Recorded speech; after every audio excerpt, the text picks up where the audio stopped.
Hello बच्चों, पिछले दिनों हम लोगों ने पाठ 1 के कुछ संख्या पद्धति के बारे में पढ़ा था। तो अब हमारी प्रश्नावली है 1.1। 1.1 का पहला सवाल है, क्या शून्य एक परिमेय संख्या है? क्या आप इसे p/q के रूप में लिख सकते हैं, जहां p और q पूर्णांक है और q नॉट इक्वल टू 0 है। ठीक है, तो इसको कर सकते हैं, हाँ लिख सकते हैं, हाँ लिख सकते हैं। और शून्य एक परिमेय संख्या है। अब देखिए, जैसे 0/1 या 0/10 या 0/2 इत्यादि ऐसे लिख सकते हैं, इसलिए परिमेय संख्या हो गई। ये क्लियरिफिकेशन इसका हो गया। उसके बाद देखिए दूसरा सवाल है, 3 और 4 के बीच 6 परिमेय संख्या ज्ञात कीजिए। तो इसके बहुत सारे तरीके हैं, तो हम सबसे आसान तरीका लेते हैं। 3 और 4 के बीच में, आप ऐसे तो जानते हैं कि 3 और 4 के बीच में यानी दो संख्याओं के बीच में भी अनंत संख्या होती हैं, लेकिन फिलहाल में हम 3 और 4 के बीच में लेते हैं। तो पहले 3 और 4 के बीच में जो पहली संख्या आएगी वो 3 + 4/2 निकाल लेंगे। औसत इसका 4 3 7/2 हो जाएगा। अब देखिए संख्या कितनी हो गई, 3 हो गई, और इसके बीच में कितना हो गया, 7/2 हो गया, और यहाँ मान लेते हैं हम लोग 4।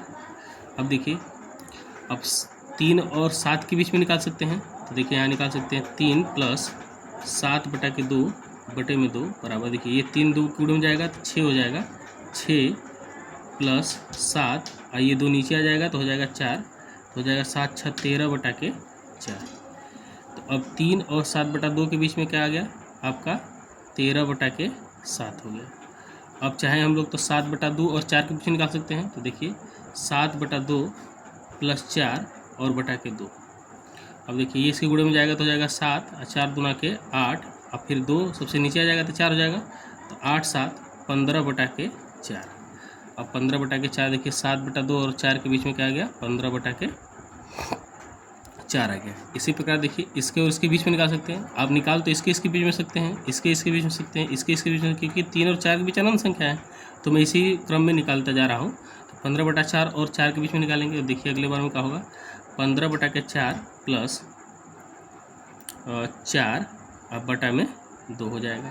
तो अब देखिए कितना होगा, देखिए ये हो गया आपका 15 और 4 चौका 16, तो +16, और फिर 4 नीचे आ जाएगा तो हो जाएगा 8, तो आपका आ जाएगा 15 और 16 मिलकर 31/8, यानी अब संख्या आ गई आपकी कितनी, 31/8। फिर देखिए अब 31/8 और 4 के बीच निकाल सकते हैं। तो आपका हो जाएगा 31/8 और + 4 और कुल के बटा में 2। तो देखिए हो गया आपका 31, 8 चौका हो जाएगा 32, और बटा के 8 दूना के 16 हो जाएगा। तो हो गया आपका 3 2 1 मिल के 3 हो जाएगा, 3 3 मिल के 6/16। तो ये आपका आ जाएगा 63/16। कितनी संख्या होगी, 1 2 3 4 5, एक और निकालनी है। तो इसी के बीच में निकाल देते हैं हम, लेकिन बड़ी संख्या हो जाएगी, तो हम सोच रहे हैं कि इसके बीच में निकाल दें। 13/, क्या है 13/7 नहीं, 13/, यहाँ 4 होगा। अब हम 13/4 और 7/2 के बीच में निकाल सकते हैं, कि इसके बीच में निकाल सकते हैं, इसके बीच में निकाल सकते हैं, इसके बीच में निकाल सकते हैं, इसके बीच में निकाल सकते हैं। तो हम सोच रहे हैं कि इन दोनों के बीच में निकाल दिया जाए, 7/2 और 15/4 के बीच में। तो देखिए 7/2 + 15/4 के बटा 2 कर देंगे तो क्या हो गया, देखिए इस दोनों का लघुत्तम 4 होगा, तो यहाँ 2 बचेगा, 2 सते 14, और यहाँ आपका 4 है तो 15 तो हो ही जाएगा, और लघुत्तम 4 था, 4 गुना के 8 हो जाएगा। 15 और 14 मिलकर आपका हो जाएगा 5 4 9 और 2/8।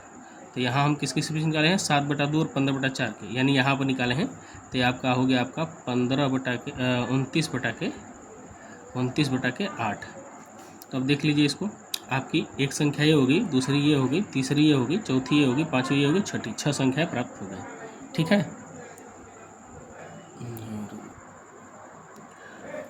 अब देखिए आगे तीसरा सवाल है, 3/5 और 4/5 के बीच 5 परिमेय संख्या निकालनी है। तो देखिए वहीं में एक काम करेंगे, देखिए यहाँ हो गया आपका 3/5 हो गया, मान लीजिए यहाँ पर हो गया आपका 4/5। पहले इन दोनों के बीच में निकालते हैं। तो देखिए 3/5 और + 4/5 k बटा 2 कर देंगे तो देखिए क्या हो जाएगा यहाँ, ये देखिए हर समान है तो ऊपर जुड़ जाएगा तो क्या हो जाएगा 4 3 7 बटा के 5, 5 नीचे आएगा 10 हो जाएगा। 3 के बीच में कितनी संख्या आ गई 7 बटा के 10।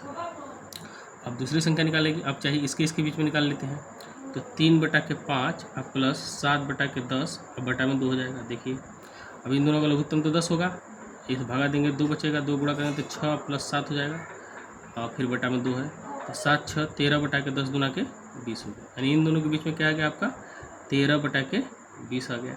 इसी तरह देखिए इस दोनों के बीच में निकाल लेते हैं तो 7 बटा के 10 प्लस 4 बटा के 5 के बटा में 2। अब देखिए इसका लघुत्तम तो 10 हो जाएगा, यहाँ 10 से कटेगा तो 7 ही बचेगा, यहाँ 5 गुना के 10 2 बचेगा तो 4 गुना के 8 अब बटा के 2 हो गया। तब देखिए 7 8 7 15 और 10 गुना के 20 हो गया। आप चाहे तो इसको काट भी सकते हैं, 3 5 15 और 5 4 का 20, लेकिन हम काटेंगे नहीं। ये 15 बटा के आपका 20 हो गया। देखिए एक संख्या, दो संख्या, तीन संख्या होगी, दो और निकालना है तो इसके बीच में निकाल लें या फिर इसके बीच में निकाल लें या फिर इसके बीच में निकाल, तो हम इसके और इसके बीच में निकाल रहे हैं। देखिए आपका हो गया 13 बटा के 20 अब प्लस 7 बटा के 10 अब कुल के बटा में हो जाएगा आपका 2।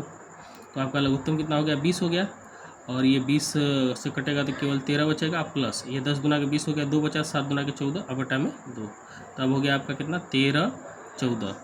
तो आपका 4 3 7 और 2 27 बटा के 20 गुना के 40 हो गया। किसके बीच निकाले हैं 13 बटा 20 और 7 बटा 10 निकाले हैं, यानी इसके बीच में निकाले हैं, ये आ जाएगा आपका 27 बटा के 40।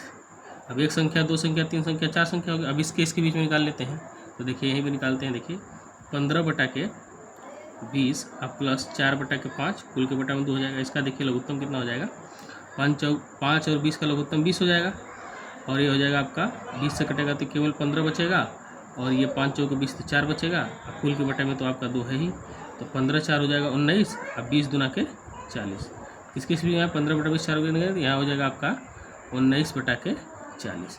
तो ये आपकी संख्या होगी 1 2 3 4 और 5, यही संख्याएं आपकी अभिष्ट संख्या हो जाएंगी। अब देखिए इस प्रश्नावली का अंतिम क्वेश्चन चौथा है, नीचे दिए गए कथन सत्य है या असत्य, कारण सहित अपने उत्तर दीजिए। पहला सवाल है प्रत्येक प्राकृतिक संख्या एक पूर्ण संख्या होती है, तो ये सत्य बात है, क्योंकि आप जानते हैं कि प्राकृतिक संख्या 1 से शुरू होती है और पूर्ण संख्या 0 शुरू होती है। तो 0 के बाद 1 2 3 4 होगा, यानी सारी प्राकृतिक संख्या पूर्ण संख्या में शामिल हो जाएंगी। लेकिन सभी पूर्ण संख्या प्राकृतिक संख्या शामिल नहीं होगी, क्योंकि 0 जो होता है वो प्राकृतिक संख्या नहीं होता है, लेकिन 1 से शुरू होता है प्राकृतिक संख्या, तो पूर्ण संख्या में सब आ जाएगा। तो ये सत्य हो गया। फिर लिखा है प्रत्येक पूर्णांक एक पूर्ण संख्या होता है, तो ये असत्य हो जाएगा, क्योंकि पूर्णांक में ऋणात्मक संख्या भी होती हैं और पूर्ण संख्या में ऋणात्मक संख्या नहीं होती, क्योंकि पूर्ण संख्या 0 से शुरू होती है, तो पूर्णांक अगर -1 है -2 है तो वो पूर्ण संख्या नहीं होती, इसलिए ये असत्य हो गया। प्रत्येक परिमेय संख्या एक पूर्ण संख्या होती है, ये बात सत्य नहीं है, क्योंकि अगर मान लीजिए 5 बटा के मान लीजिए कि 8 लिखते हैं, तो ये आपका पूर्ण संख्या में नहीं दशमलव में आएगा। किस में आ जाएगा? दशमलव माना जाएगा, दशमलव माना जाएगा, जो कि पूर्ण संख्या नहीं है। इस प्रकार से आपका 1.1 प्रश्नावली खत्म हुआ। ये अंतिम आपका सवाल था 4 का।